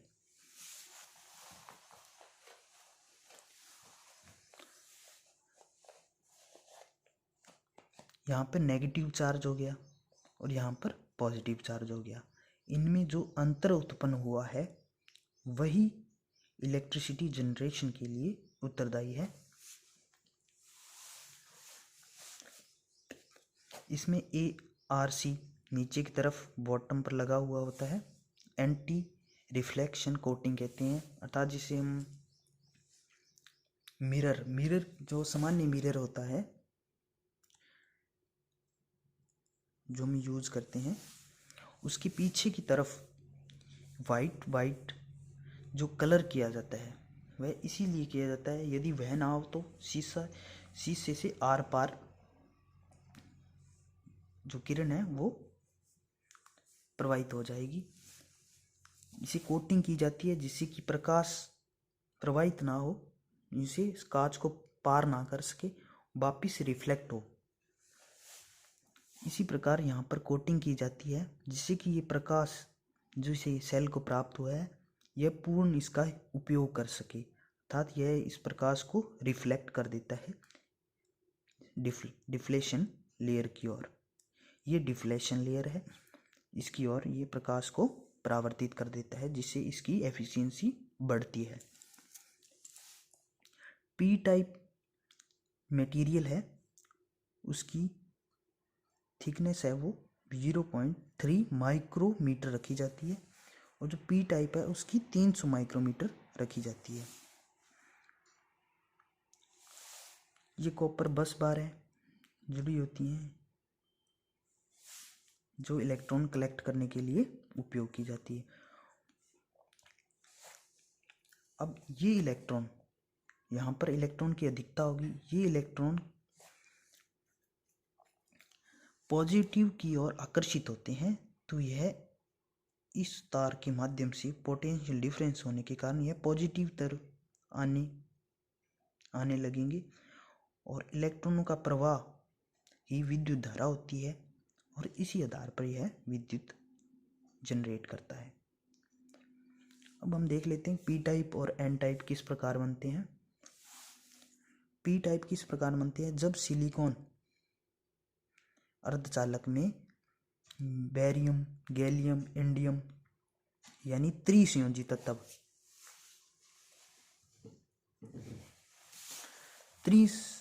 तत्व की कुछ अशुद्धि मिला देते हैं सिलिकॉन के अंदर। इनकी मात्रा बहुत ही कम मिलाई जाती है और इस प्रकार पी टाइप मटेरियल बनाते हैं। जैसे सिलिकॉन स्टील 4 इलेक्ट्रॉन और बेरियम के 3 इलेक्ट्रॉन, बाहरी कोश में बेरियम के 3 इलेक्ट्रॉन होते हैं इसके बाहरी कोश में 4 होते हैं। जब इनको मिलाया जाता है तो इन पर पॉजिटिव चार्ज आ जाता है, यानी 4 इलेक्ट्रॉन इसके, 3 इलेक्ट्रॉन इसके, ये बंद बना लेते हैं। अब ये इलेक्ट्रॉन के बाहरी कोश में 7 इलेक्ट्रॉन हो जाते हैं। एक इलेक्ट्रॉन की कमी अष्टक पूर्ण, किसी भी तत्व के बाहरी कोश में अष्टक पूर्ण करते हैं। पॉजिटिव और नेगेटिव होने का कारण है कि किसी में इलेक्ट्रॉन की कमी होने पर धनात्मक आवेश आता है और इलेक्ट्रॉन की अधिकता होने के कारण उस पर ऋणात्मक आवेश आता है। और कोई भी तत्व है या किसी भी तत्व का परमाणु है वह अपना अष्टक पूरा करने की कोशिश करता है। जैसे इसमें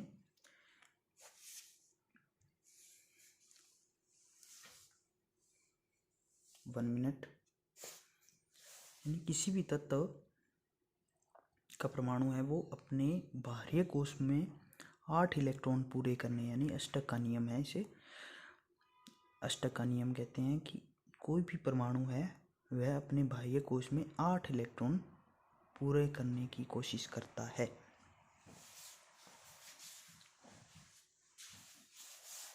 और इसी प्रकार इसमें 7 इलेक्ट्रॉन हो गए और 1 इलेक्ट्रॉन की कमी है, और 1 इलेक्ट्रॉन की कमी के कारण इसे प्लस से डिनोट करते हैं। और यह पॉजिटिव पी टाइप मतलब पॉजिटिव टाइप सिलिकॉन मटेरियल, तो इसीलिए इस पर पॉजिटिव चार्ज आ जाता है। एन टाइप किस प्रकार बनाते हैं? अब इसमें पंच संयोजी तत्व, ऐसा कि जिसमें 5 इलेक्ट्रॉन हों, जो सिलिकॉन अर्धचालक से संयोजन बनाए, जैसे फास्फोरस, आर्सेनिक, एंटीमनी, इनके बाह्य कोश में 5 इलेक्ट्रॉन होते हैं, इसे ही पंच संयोजी तत्व कहते हैं। सिलिकॉन के 4 इलेक्ट्रॉन और फास्फोरस के 5 इलेक्ट्रॉन। अब 4 इलेक्ट्रॉन के साथ इनके 4 इलेक्ट्रॉन तो संयोजी बंध बना लेते हैं, 1 इलेक्ट्रॉन अतिरिक्त बच जाता है, इसीलिए इसे माइनस से डिनोट करते हैं, यानी एन का मतलब नेगेटिव टाइप, और इसीलिए ये नेगेटिव की भांति कार्य करता है।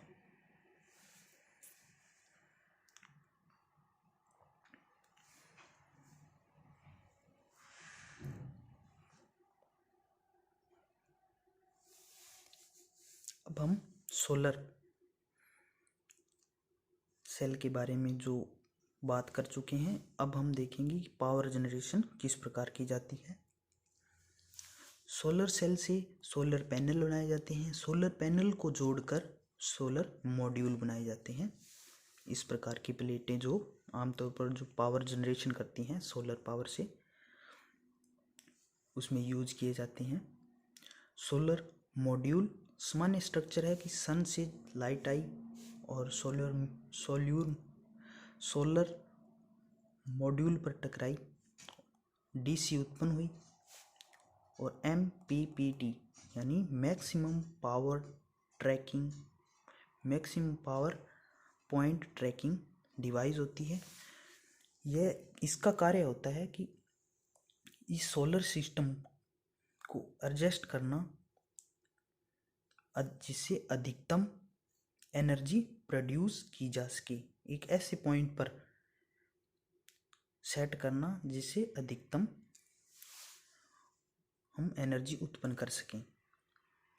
डीसी आगे गई, इसमें लगा हुआ है चार्जर कंट्रोलर, जो ये कंट्रोल करता है बैटरी को चार्ज होने के लिए। और नेक्स्ट इसमें ये डीसी जाती है आगे की तरफ, और यहाँ पर इन्वर्टर लगा होता है।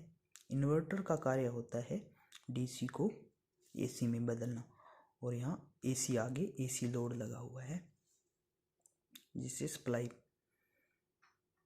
प्राप्त होती है।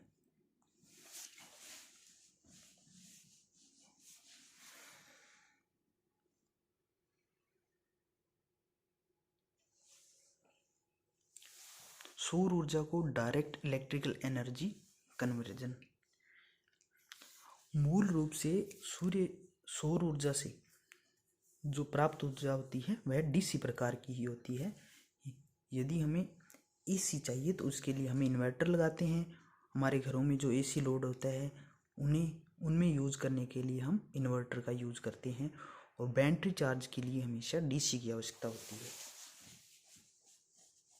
जिस प्रकार घरों में हमारे जो इन्वर्टर लगा होता है वह एसी को डीसी में बदलता है और डीसी को एसी में बदलता है।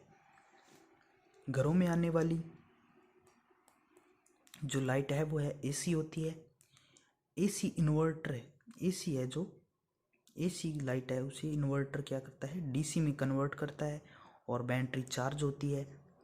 और जब लाइट चली जाती है तो वह इन्वर्टर बैटरी से डीसी सप्लाई लेता है और उसे एसी में कन्वर्ट करता है और वापिस हमें एसी प्राप्त होती है। और जो हमें घर में इक्विपमेंट लगे हुए हैं एसी फ्रिज उसका यूज़ करते हैं।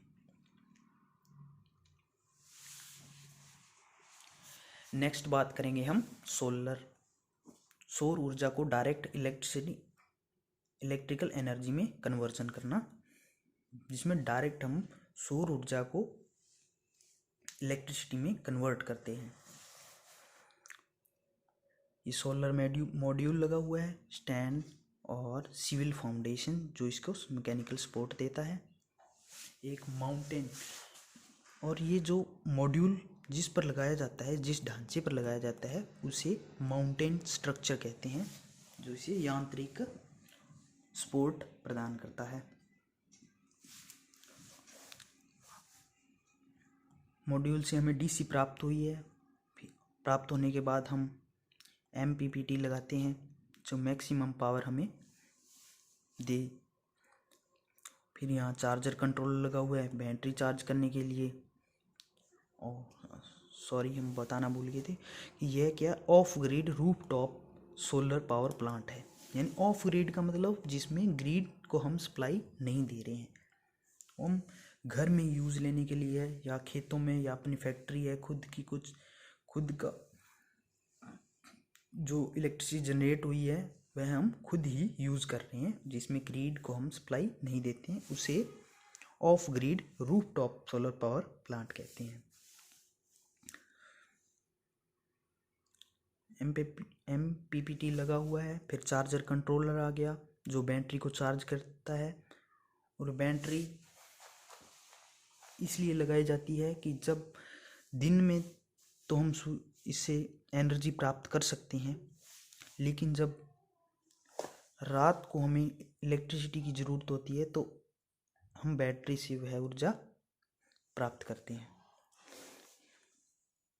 डीसी से हमने बैटरी चार्ज की और डीसी लोड यदि डीसी लोड है तो हम उससे भी चला सकते हैं। फिर नेक्स्ट हम इन्वर्टर लगाया हुआ है जो डीसी को एसी में चेंज करता है।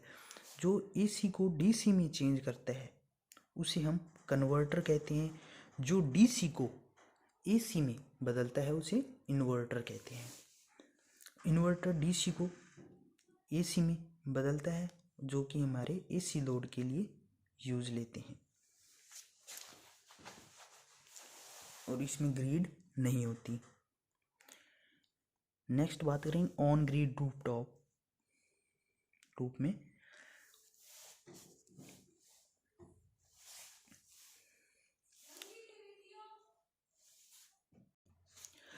ऑन ग्रिड रूफटॉप में हम बात करेंगे module, MPPT, charger controller, battery, DC load, inverter, grid. इसमें हम क्या करेंगे, बैटरी का यूज़ नहीं करेंगे, डीसी लोड के लिए भी यूज़ नहीं करेंगे, क्योंकि आगे देखते हैं हम समझते क्यों नहीं करेंगे।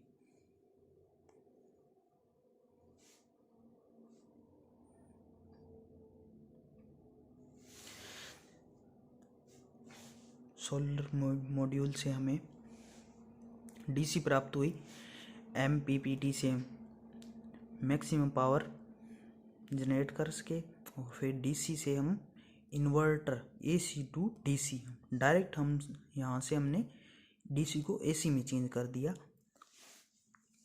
इसमें बैटरी नहीं लगाई क्योंकि आगे समझेंगे। सोलर मीटर जो बताएगा कि टोटल कितनी पावर जनरेट हुई। और इसके बाद एक नेट मीटर लगा होगा, नेट मीटर बाद में लगा हुआ होगा, एक पहले लगा होगा जो ये बताएगा कि कितनी पावर जनरेशन हुई। नेट मीटर ये बताएगा कि हमने घर में या अपने जो खेत में और या फिर हमने फैक्ट्री में कितनी एसी या हमने इलेक्ट्रिसिटी कितनी यूज़ की है, उसको माइनस कर जो नेट बची हुई एनर्जी है, इलेक्ट्रिसिटी है, जो हम ग्रिड को दे रहे हैं, वह बताएगा। इलेक्ट्रिसिटी जनरेट हुई, इसमें हमने घर में यूज़ ली और बची हुई इलेक्ट्रिक एनर्जी को हमने ग्रिड को सप्लाई कर दी। अब जब एनर्जी प्रोड्यूस हो रही है तब हम घर में यूज़ ले रहे हैं और ग्रिड को भी सप्लाई कर रहे हैं। जब रात हो जाएगी और पावर जनरेशन नहीं होगा तब हमें एसी लोड के लिए जो इलेक्ट्रिसिटी है वह हमें ग्रिड से प्राप्त होगी। और नेट मीटर क्या बताता है कि आने वाली करंट है और जाने वाली करंट, यानी इलेक्ट्रिसिटी आने वाली और जाने वाली सभी का योग रखता है, जो यह बताता है भी कितनी इलेक्ट्रिसिटी हमने ग्रिड को दी है और कितनी हमने ग्रिड से इलेक्ट्रिसिटी ली है। इसका नेट हिसाब मीटर के द्वारा प्रदर्शित किया जाता है। और जब पावर जनरेशन नहीं हो रही होती है रात के समय, तब हमें ग्रिड से प्राप्त होती है इलेक्ट्रिकल एनर्जी। अब करेंगे हम बात सोलर एनर्जी को हीट एनर्जी में बदलकर टरबाइन के द्वारा इलेक्ट्रिसिटी उत्पन्न करना। जैसे हम पीछे बात कर रहे थे, जिसमें हम डायरेक्ट सूर्य की ऊर्जा को, यानी सनलाइट है उसकी ऊर्जा को, सौर ऊर्जा को हम डायरेक्ट इलेक्ट्रिसिटी में कन्वर्ट कर रहे थे। और इसमें हम कैसे यूज़ करेंगे, जो सौर ऊर्जा है उसकी हीट ऊर्जा का उपयोग कर टरबाइन को घुमाकर, टरबाइन को रोटेट कराकर जनरेटर द्वारा हम पावर जनरेशन करेंगे। पीछे हमने कोई जनरेटर वगैरह यूज़ नहीं किया, डायरेक्ट हमने सोलर सेल यानी सोलर मॉड्यूल के द्वारा इलेक्ट्रिसिटी उत्पन्न की। इसमें हम बात करेंगे पावर टावर टाइप CSP, यानी concentrated solar power. Concentrated means इस है केंद्रित, यानी किसी चीज़ को एक जगह इकट्ठा करना, कंसंट्रेट करना।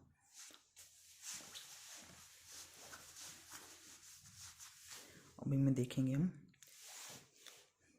यह टावर है, टावर के ऊपर एक टैंक लगा हुआ है यानी रिसीवर है, और इसमें मोल्टन ऑयल या फिर सिंथेटिक ऑयल भरा हुआ होता है। यहाँ हम क्या करते हैं, सूर्य से आने वाली किरणें हैं जो आसपास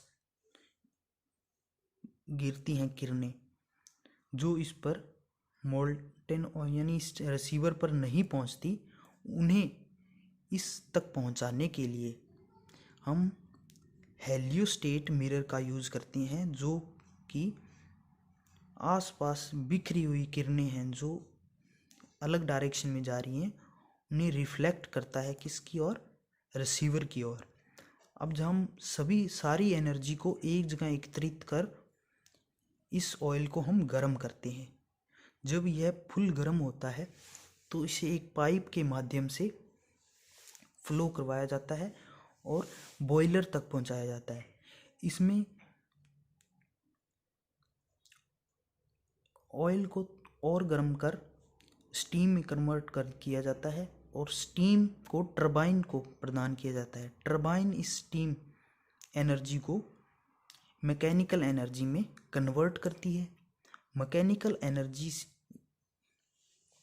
यह अल्टरनेटर को प्राप्त होती है। अल्टरनेटर मैकेनिकल एनर्जी को इलेक्ट्रिकल एनर्जी में कन्वर्ट करता है। और टरबाइन से निकली स्टीम है उसे कंडेंसर में ठंडा किया जाता है। यह कूलिंग टावर या फिर कोई नदी या पॉन्ड कुछ भी हो सकता है जिसमें हम ठंडा पानी इसमें से प्रवाहित कराते हैं और जो ऑयल है उसे ठंडा किया जाता है ठंडे पानी के माध्यम से। ठंडा होने के बाद में ऑयल इस पंप के माध्यम से वापस उसी रिसीवर या टैंक में चला जाता है और यह प्रक्रिया चलती रहती है जब तक सोलर रेडिएशन यहाँ तक पहुँचती है और ऑयल गर्म होता रहता है। नेक्स्ट बात करेंगे हम कि इसी का ही एक रूप है पैराबोलिक ट्रफ। पैराबोलिक ट्रफ किस आधार पर कार्य करता है? यह भी ऊर्जा को सूर्य ऊर्जा को एक जगह से केंद्रित करता है। जैसे हमारे बुजुर्ग हैं उनकी चश्मा है यानी उत्तल लेंस की बनी होती हैं जो निकट की वस्तुएं नहीं देख पाते उनके लिए वह यूज होती है। उनकी जो लेंस है वह उनकी आकृति इस प्रकार से होती है। यह क्या करते हैं?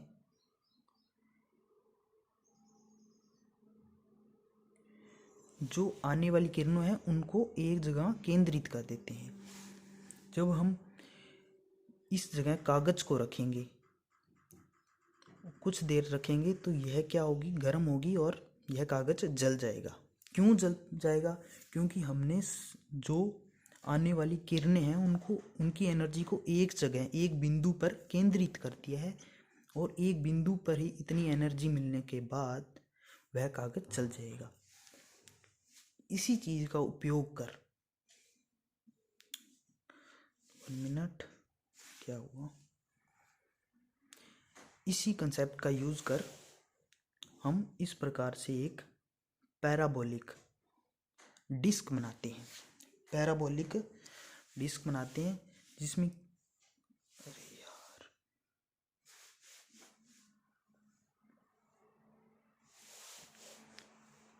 पैराबोलिक डिस्क बनाते हैं जिसमें से आने वाली किरणें हैं सूर्य से आने वाली किरणें हैं यहाँ टकराती हैं और इस प्रकार जो यहाँ पर हमने जो पाइप ली हुई है इसमें से बहने वाला ऑयल गर्म होता है।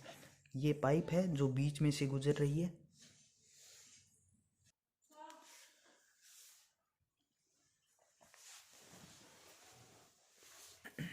बेसिकली इसमें क्या है? सौर ऊर्जा को एक जगह केंद्रित कर हीट में कन्वर्ट करना।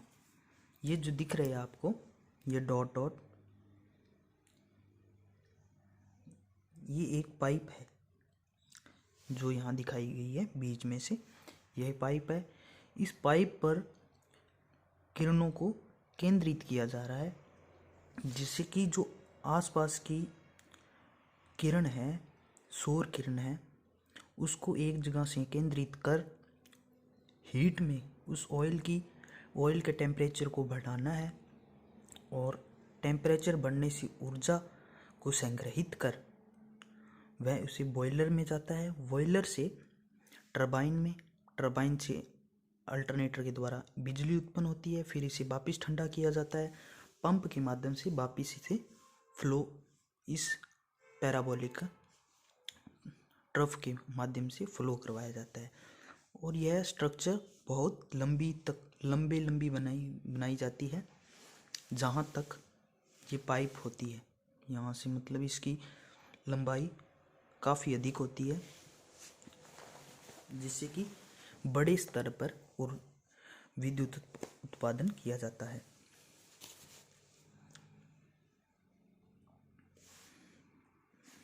नेक्स्ट हम बात करेंगे ये मेनली दो ही टाइप हैं इसकी जिसमें हम सूर्य की ऊर्जा का मेन कंसेप्ट इसमें ये यूज किया गया कि हम सौर ऊर्जा को एक जगह केंद्रित कर उसे हीट एनर्जी प्रोड्यूस करना और टरबाइन को घुमाना और अल्टरनेटर से इलेक्ट्रिसिटी उत्पन्न करना।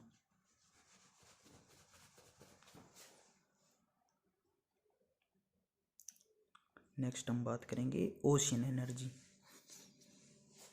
ओशियन एनर्जी में भी टेम्परेचर डिफरेंस का ही यूज किया जाता है, जिसमें दो टाइप आ जाते हैं, एक क्लोज साइकिल OTEC सिस्टम और open cycle ocean thermal energy conversion system. अब क्लोज्ड साइकिल में हम क्या करेंगे कि जो इसमें समुद्र के पानी में पाए जाने वाले तापमान अंतर का उपयोग कर विद्युत ऊर्जा उत्पन्न की जाती है। हम जो इसकी वाष्प यानी स्टीम उत्पन्न करते हैं, उसके लिए हम द्रव अमोनिया का यूज करते हैं, क्योंकि जो समुद्र में टेम्परेचर डिफरेंस पाया जाता है वह कम से कम 15 से 20 डिग्री का होता है, और इस टेम्परेचर पर यदि हम पानी का यूज़ करें तो वह वाष्पित नहीं होगा, यानी स्टीम नहीं बन पाएगी इस टेम्परेचर पर। इसीलिए हम उस द्रव का यूज़ करते हैं जो थोड़ा सा भी टेम्परेचर दिया जाए तो वह वाष्प में कन्वर्ट हो जाए और हम उसे टरबाइन घुमा सकें और इलेक्ट्रिसिटी जनरेट कर सकें। इसे क्लोज्ड क्यों रखा जाता है? क्योंकि हम अमोनिया को एक साइकिल में यूज करते हैं, इसे बंद क्लोज कहते हैं। और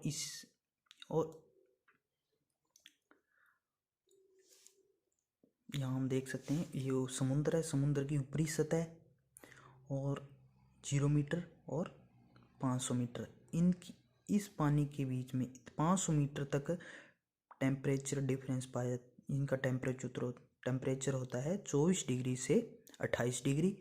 और जब हम इसकी गहराई जब नीचे जाते हैं, जब गहराई बढ़ती है तो तापमान में कमी आती है, यानी टेम्परेचर कम हो जाता है। और 1000 मीटर तक यानी 1 किलोमीटर हम नीचे चले जाएं तो वहाँ पर पानी का टेम्परेचर 4 डिग्री से 8 डिग्री होता है। यानी इनका ऊपर वाले पानी का और नीचे वाली गहराई वाले पानी का टेम्परेचर जो डिफरेंस है उसी का यूज़ हम पावर जनरेशन के लिए यूज़ करते हैं। अब हम चित्र के माध्यम से समझेंगे। ये हॉट वाटर है, ऊपर वाली सतह वाला पानी, और ये है नीचे का पानी यानी डीप ओशियन वाटर, जिसका टेम्परेचर 4 डिग्री है। यानी ये ठंडा पानी है और ये गर्म पानी है। गर्म पानी यहाँ से पंप के द्वारा उठाया जाता है और इवेपोरेटर, इसमें अमोनिया गैस होती है जो इसमें फ्लो करती है। यह पानी में मिक्स नहीं होती। अमोनिया गैस यहाँ पर जाल होता है, पाइपों का जाल बनाया जाता है जिसके अंदर से गर्म पानी फ्लो होता है, और अमोनिया गैस है जो कि इसका बॉइलिंग पॉइंट लगभग 30 से 35 डिग्री होता है, जिससे भी 30-35 डिग्री तापमान देने पर वह वाष्प में कन्वर्ट हो जाती है अमोनिया गैस। तो यह वाष्प में कन्वर्ट होगी, पाइप के माध्यम से टरबाइन में जाएगी, टरबाइन को यांत्रिक ऊर्जा प्राप्त होगी और यह जनरेटर को प्रदान करेगा, जनरेटर इलेक्ट्रिसिटी उत्पन्न करेगा। अमोनिया गैस टरबाइन से बाहर आएगी और यह इसकी जो हीट एनर्जी है वो इसके यांत्रिक ऊर्जा उत्पन्न करने में खर्च होगी, और फिर भी यह कुछ ना कुछ गर्म होगी। इसे क्या करते हैं, कंडेंसर के द्वारा यानी ठंडा किया जाता है, वापिस द्रव में बदला जाता है। द्रव में बदलने के लिए हम क्या करते हैं, नीचे का ठंडा पानी है समुद्र के, उस ठंडे पानी को हम इस कंडेंसर में से प्रवाहित कराते हैं। अमोनिया गैस इसमें पतली पतली नलिकाओं के रूप में प्रवाहित होती है, और नलिकाओं के में जब ठंडा पानी प्रवाहित करवाया जाता है तो यह अमोनिया ठंडी हो जाती है। ठंडी होने के बाद में द्रव के रूप में वापिस इवेपोरेटर में जाती है, फिर यहाँ से गर्म होती है और फिर यहाँ पे फ्लो करती है। यह चक्कर एक क्लोज चक्कर कहलाता है। इसमें अमोनिया गैस यानी वाष्पित होने वाला द्रव समुद्र में नहीं छोड़ा जाता, यह फ्लो करता रहता है एक क्लोज पाथ में, इसीलिए इसे क्लोज्ड साइकिल OTC सिस्टम कहते हैं। और नेक्स्ट हम बात करेंगे लिक्विड अमोनिया का बॉइलिंग पॉइंट 30 से 35 डिग्री होता है, इसीलिए आसानी से यह वाष्पीकृत हो जाती है यानी स्टीम में कन्वर्ट हो जाती है। अब ओपन साइकिल OTEC सिस्टम, इसमें स्टीम के लिए समुद्र जल का ही उपयोग किया जाता है, इसमें हम समुद्र के जल का ही उपयोग करते हैं। इसमें फ्रेश वाटर यानी लवण रहित जल प्राप्त होता है। इसमें समुद्र जल का उपयोग वाष्प बनाने के लिए एक बार उपयोग करते हैं और बाद में समुद्र में ड्रेन कर दिया जाता है, यानी इसमें वापिस इसे समुद्र में छोड़ दिया जाता है, इसीलिए इसे ओपन साइकिल कहते हैं। यह चक्र पूर्ण नहीं होता, यह चक्र पूर्ण न होने के कारण इसे ओपन साइकिल कहते हैं।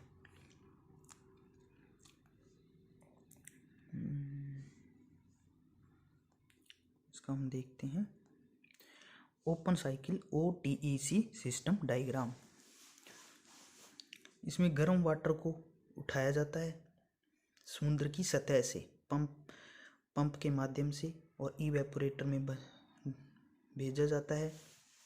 इसमें स्टीम अंडर लो प्रेशर, यानी प्रेशर को हम जब लो कर देंगे तो इसका बॉइलिंग पॉइंट क्या हो जाता है, कम हो जाता है, यानी कम तापमान पर भी यह पानी वाष्पीकृत हो जाता है। यानी हम इसका टेम्परेचर लो कर देते हैं इवेपोरेटर का, जिससे कि यह कम टेम्परेचर पर भी स्टीम में कन्वर्ट हो जाता है। हम पीछे रिलेशन पढ़ चुके थे कि हम प्रेशर को बढ़ाएंगे, जब जैसे कि हम प्रेशर जब खाना बनाते हैं, उस कुकर की बात कर लें, प्रेशर कुकर के बारे में, जब हम उसके तापमान को बढ़ाते हैं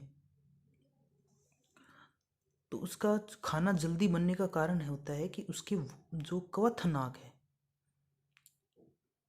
पानी का क्वथनांक क्या होता है, कम हो जाता है, यानी कम टेम्परेचर पर भी वो उबलने लगता है, स्टीम में कन्वर्ट हो जाता है। इसी प्रकार इसमें इसका उपयोग किया जाता है। भी हम टेम्परेचर लो करते हैं तो प्रेशर लो कर देते हैं तो इस कम स्टीम पर भी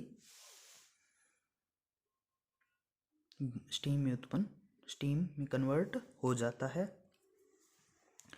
यांत्रिक ऊर्जा, वही यांत्रिक ऊर्जा प्राप्त होती है जनरेटर से, विद्युत उत्पन्न होती है और इस स्टीम को वापिस कंडेंसर में लाया जाता है। कंडेंसर के माध्यम से जब इसे ठंडा किया जाता है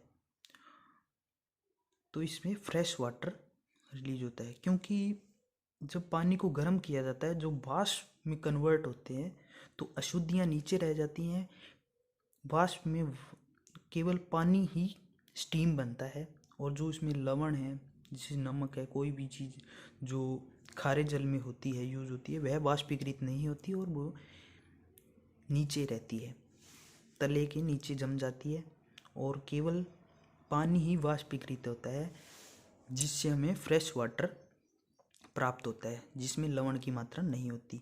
इसे पीने के लिए भी यूज किया जा सकता है। कंडेंसर के द्वारा इसे ठंडा किया जाता है और वापिस समुद्र में छोड़ दिया जाता है, यानी इसमें क्लोज साइकिल पूर्ण नहीं होता स्टीम का, इसीलिए इसे ओपन साइकिल कहते हैं। अब कुछ वन लाइनर क्वेश्चन पढ़ लेते हैं जो ऑप्शन टाइप आते हैं उसके बिहाफ पर। विंड एनर्जी, टोटल एनर्जी हमारे पास कितनी हम जनरेट कर रहे हैं प्रेजेंट टाइम में, 48.16 गीगावाट हम पावर जनरेट कर रहे हैं विंड एनर्जी से, जो कि टोटल रिन्यूएबल एनर्जी का 29.6% है। टोटल इंडिया में टोटल रिन्यूएबल एनर्जी 203 गीगावाट है। विंड एनर्जी जनरेशन में फर्स्ट चाइना है, सेकंड USA अमेरिका है, और थर्ड पर जर्मनी और फोर्थ पर आता है हमारा भारत। ज़्यादातर विंड पोटेंशियल यानी सबसे ज़्यादा जहाँ पर विंड टर्बाइन स्थापित की जा सकती है, यानी हम विंड एनर्जी जहाँ सबसे ज़्यादा उत्पन्न कर सकते हैं, उसमें फर्स्ट है गुजरात, यानी जिसकी ऊंचाई 120 मीटर। 120 मीटर का अर्थ है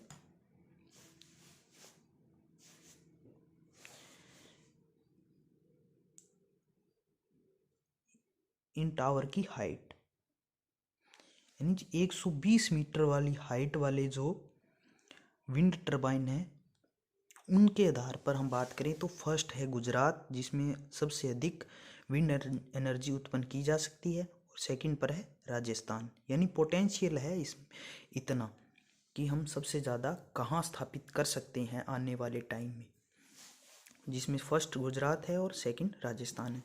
यानी हम 150 मीटर यानी उससे बड़े टावर की बात करें, विंड टावर की बात करें, तो उसमें फर्स्ट आता है राजस्थान, फिर आता है गुजरात, और इससे हम 1164 gigawatt power wind power generate कर सकते हैं आने वाले समय में। यानी इतना पोटेंशियल है राजस्थान के पास कि यह 150 मीटर पर 1164 गीगावाट उत्पन्न कर सकता है। तो यह जो 120 मीटर ऊंचाई वाले विंड टर्बाइन है, उनसे हम 695.5 गीगावाट एनर्जी उत्पन्न कर सकती हैं। इतना पोटेंशियल प्रेजेंट टाइम में भारत के पास या भारत के क्षेत्र भूगोलिक क्षेत्र में उपलब्ध है।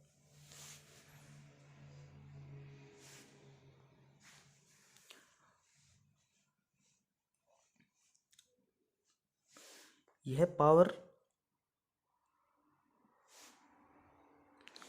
पावर जनरेट की गई नहीं है, यह केवल यह बताती है कि हम कितनी पावर जनरेट कर सकते हैं विंड टर्बाइन के द्वारा, जिसकी ऊंचाई 120 मीटर हो। उसके द्वारा हम 695.5 गीगावाट, और जिस विंड टर्बाइन की ऊंचाई 150 मीटर पर हो उससे हम 1164 गीगावाट विंड एनर्जी उत्पन्न कर सकते हैं। पर लेकिन वर्तमान में हम कितनी कर पाए हैं? 48.16 गीगावाट ही उत्पन्न कर पाए हैं।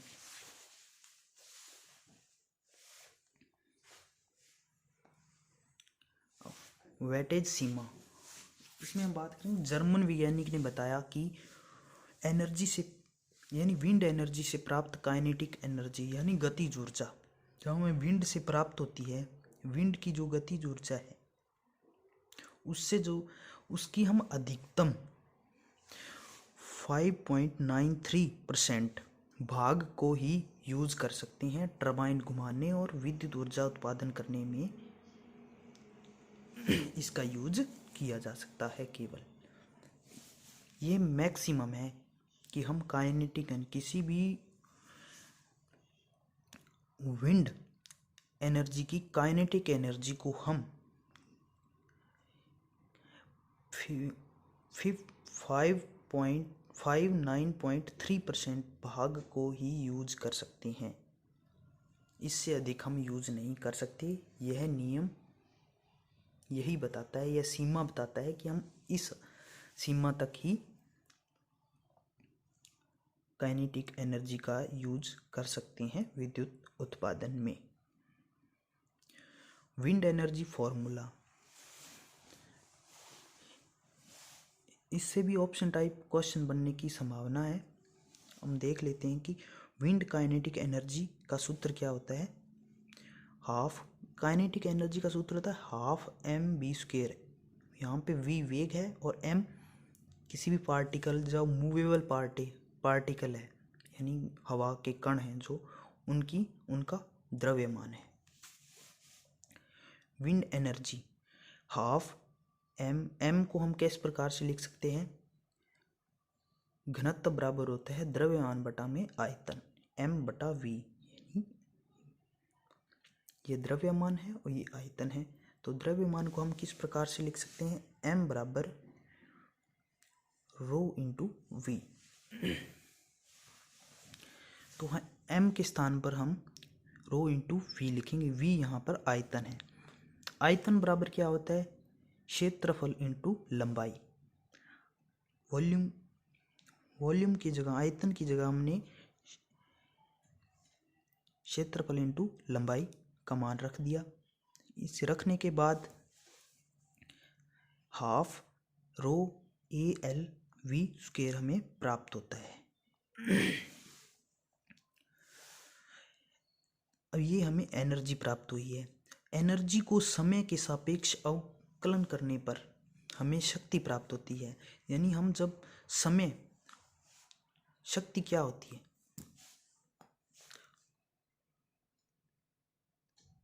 शक्ति बराबर हमारे पास होता है वर्क अपॉन टाइम। इसे ही हम शक्ति कहते हैं। इसलिए एनर्जी को समय टी के सापेक्ष अवकलन करने पर हमें शक्ति प्राप्त होती है। एनर्जी का हम अवकलन करेंगे हाफ रो ए, यानी ये कांस्टेंट है, इनका अवकलन नहीं होगा। डी एल बटा में डी टी, यानी इसकी लेंथ परिवर्तित है, यानी जो कण है, वायु कण है, इनकी लंबाई परिवर्तनशील है, इसलिए हम इनका डिफरेंशिएट करेंगे। और ये है वेग, इसीलिए हम कांस्टेंट रखेंगे। डी ई बटा में डी टी, इसने कांस्टेंट स्पीड पर हमने इसका अवकलन किया है। डी ई बटा में D T power half rho A, और डी एल बटा में डी टी क्या होता है? वेग, यानी दूरी, लंबाई बटा में डी टी, यानी लंबाई बटा में समय क्या होता है? वेग। इसी प्रकार हाफ रो इंटू ए, वेग की स्क्वायर यहाँ थी 2 स्क्वायर थी, और यहाँ पे हम 1 वी, और होने के बाद हमारे पास वेग की पावर हो गई 3। इसी प्रकार रो यहाँ पे क्या है? वायु घनत्व कांस्टेंट, और क्षेत्रफल भी हमारे पास क्षेत्र है जो रोटर का, वह भी कांस्टेंट है। इस प्रकार हमारे जो पावर है, विंड पावर है, वो किसके समानुपाती होती है? वायु घनत्व के समानुपाती होती है, रोटर के क्षेत्रफल के समानुपाती होती है, और जो हवा का वेग है उसके घन यानी क्यूब के समानुपाती होती है। विंड पावर डेंसिटी को हम वाट प्रति मीटर स्क्वायर में मापते हैं। ये क्वेश्चन जरूर करना। राष्ट्रीय सोलर मिशन 2022 के तहत ग्रिड कनेक्शन नवीकरणीय ऊर्जा का लक्ष्य रखा गया है।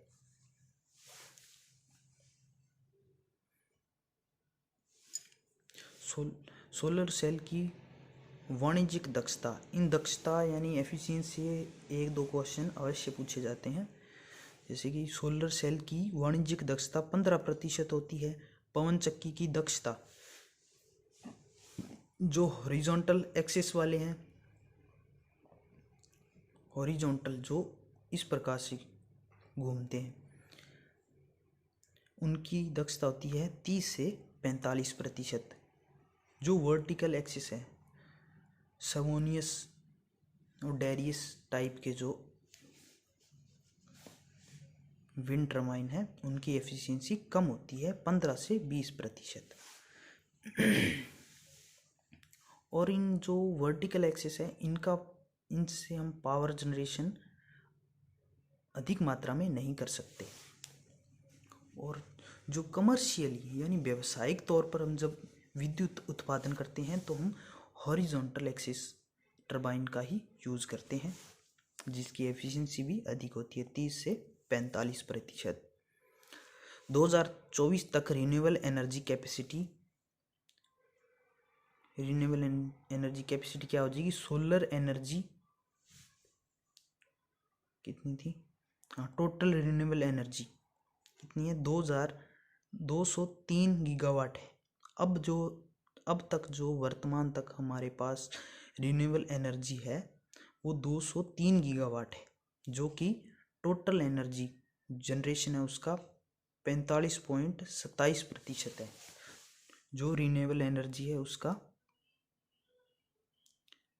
45.5%, अर्थात जो हम कोयला, डीजल और हाइड्रो जिस सभी प्रकार की ऊर्जा हम जनरेशन करते हैं, यानी रिन्यूएबल और नॉन रिन्यूएबल एनर्जी, सभी का 45.5% हम रिन्यूएबल एनर्जी पर डिपेंडेंट हो चुके हैं। यानी 45.5% हमारे पास रिन्यूएबल एनर्जी है, जिसे हम 2030 तक 50% करने का लक्ष्य रखा गया है कि हम 2030 तक रिन्यूएबल एनर्जी को नॉन रिन्यूएबल एनर्जी के बराबर करेंगे। गैर नवीकरणीय ऊर्जा कितनी है? 243 गीगावाट है टोटल। रिन्यूएबल और कंजर्वेटिव, कन्वेंशनल, ठीक है, कन्वेंशनल और रिन्यूएबल एनर्जी और कन्वेंशनल जो एनर्जी है वो टोटल कितनी है? 446 गीगावाट है, जिसमें से 203 गीगावाट रिन्यूएबल है और गैर नवीकरणीय 243 है। 203 गीगावाट रिन्यूएबल एनर्जी दिसंबर 2024 तक, जिसमें से पवन ऊर्जा कितनी? 48.16 गीगावाट, जो कि 29.6% है। सौर ऊर्जा हमारे पास कितनी है? 97.86 गीगावाट, 60.2% है। टोटल रिन्यूएबल एनर्जी की 60% हमारे पास सोलर है, जो सबसे अधिक है। सेकंड पर है हमारे पास पवन ऊर्जा, जिससे रिन्यूएबल एनर्जी में प्राप्त होती है। स्मॉल हाइड्रो पावर हम 5.1 गीगावाट उत्पन्न करते हैं, जो कि रिन्यूएबल एनर्जी का 3.1% है। बायोमास से हम 10.73 गीगावाट उत्पन्न करते हैं, जो कि टोटल रिन्यूएबल एनर्जी का 6.6% है। अदर ये छोटे मोटे जैसे ओशन एनर्जी वगैरह, उनको जोड़ दें तो 0.2% के अंतर्गत आती हैं। दक्षता, सोलर की दक्षता है, सोलर पैनल की दक्षता है 15 से 20%। सोलर थर्मल सिस्टम की एफिशिएंसी 30 से 50%। यानी सोलर थर्मल सिस्टम है जिसमें कि हम सोलर यानी जो सौर ऊर्जा के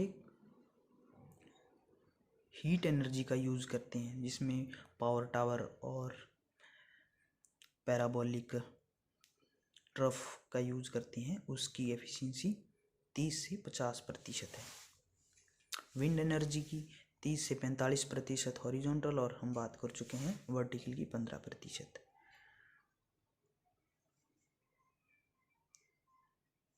बायोमास ऊर्जा दक्षता कितनी है? दहन आधारित प्रणाली की दक्षता 20 से 25% और गैस आधारित होती हैं जो उसकी 30 से 25%। ओशियन एनर्जी दक्षता 30 से 35%। स्मॉल हाइड्रो एनर्जी दक्षता 70 से 80% होती है। सबसे अधिक हाइड्रो पावर प्लांट की ही दक्षता होती है 70 से 80%। विंड एनर्जी तो हम बात कर चुके हैं, हाफ रो वी की क्यू ए सी पी। हम देखेंगे कि जो विंड एनर्जी है वह वायु के वेग के घन के समानुपाती होती है और रोटर का क्षेत्रफल के समानुपाती होती है। विंड एनर्जी एयर डेंसिटी के समानुपाती होती है। सीपी यहाँ पर पावर कोफिशिएंट है, जो अलग अलग पावर स्टेशन का अलग अलग होता है। यानी पावर कोफिशिएंट उस जो विंड टरबाइन है और विंड जो प्लांट है उसके अनुसार, यानी कि वो कितना एफिशिएंट है, कितनी एनर्जी को कन्वर्ट कर रहा है इलेक्ट्रिसिटी में, ये उसका कोफिशिएंट होता है। ये अलग अलग विंड टावर का अलग अलग होता है। सौर ऊर्जा को भाग में हम बांट कर पढ़ चुके हैं। Solar cell, parabolic disc, power tower, solar panel on grid, off grid, ये इतने टाइप हैं, इनमें से क्वेश्चन आएंगे बस। Thank you. आगे हम अलग टॉपिक है नेक्स्ट वीडियो में डिस्कस करेंगे, और कोई भी चीज़ समझ में नहीं आई है तो आप हमें कमेंट में बताएं, हमें उसे दोबारा कोशिश करेंगे समझाने की। Thank you. अगर वीडियो अच्छी लगी हो तो लाइक करें, सब्सक्राइब करें, जिससे कि हमारी नई वीडियो आपको प्राप्त हो सके। धन्यवाद।